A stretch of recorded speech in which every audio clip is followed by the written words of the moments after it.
জন্মের পর নাতির কানে আজান দিচ্ছে দাদা। আলহামদুলিল্লাহ, এটা ছিল চমৎকার একটা মুহূর্ত। বছর ঘুরে আবারও চলে এলো জুন মাস, আর এই মাসটা আমার জন্য খুবই স্পেশাল, কারণ এই জুনের 21 তারিখে আমার ছেলের 1 বছর পূর্ণ হবে। আর আমাকে এমন চমৎকার মুহূর্তগুলো উপহার দেওয়ার জন্য আমি প্রথমেই ধন্যবাদ দিতে চাই আমার মহান আল্লাহকে, আর তারপরেই ধন্যবাদ জানাতে চাই আমার স্ত্রী তিন্নি বেগমকে। এই তো আর কিছুদিন পরেই আমার ছেলে সায়ানের প্রথম জন্মদিন, আর এই খুশিতে আমি কিছুদিন আগে তিন্নি বেগমের একটা অনেক দিনের শখ পূরণ করার চেষ্টা করেছি। আর আমার ওয়াইফের ম্যাক্সিমাম শখগুলোই হচ্ছে এই রান্নাঘর কেন্দ্রিক, এবং এবার সে যে শখটা পূরণ করতে পেরেছে এইটার জন্য সে বায়না করেছিল গত 3 থেকে 4 বছর ধরে, এই যে এই হাড়িটার জন্য। হাড়ির সাথে একটা সুন্দর এই যে ঢাকনা আছে, তার সঙ্গে খুন্তিটা কি কিউট না বলো?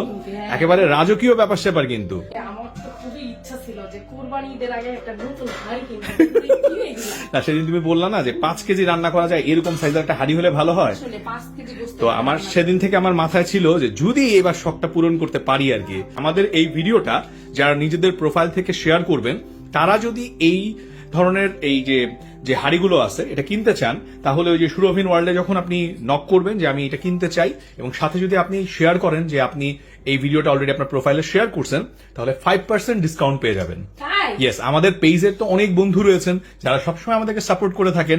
এদের মধ্যে একদল বন্ধু কিন্তু তোমার মতো, যারা হাউস ওয়াইফ এবং যাদের কিন্তু একটা ড্রিম থাকে যে আমি এই ধরনের জিনিসগুলো আমার বাসায় রাখবো, যেগুলো বছরের পর বছর স্মৃতি হয়ে থাকবে। আমার কাছে মনে হয় এত সুন্দর হাড়ি যে কোনো মানুষই পছন্দ করবে। হ্যাঁ, যে কোনো মানুষের, মানে মহিলা মানুষের রান্নাঘরে যদি এরকম একটা সুন্দর হাঁড়ি থাকে, হ্যাঁ, সেই রান্নাঘরটাই চকচক করবে। চকচক করবে।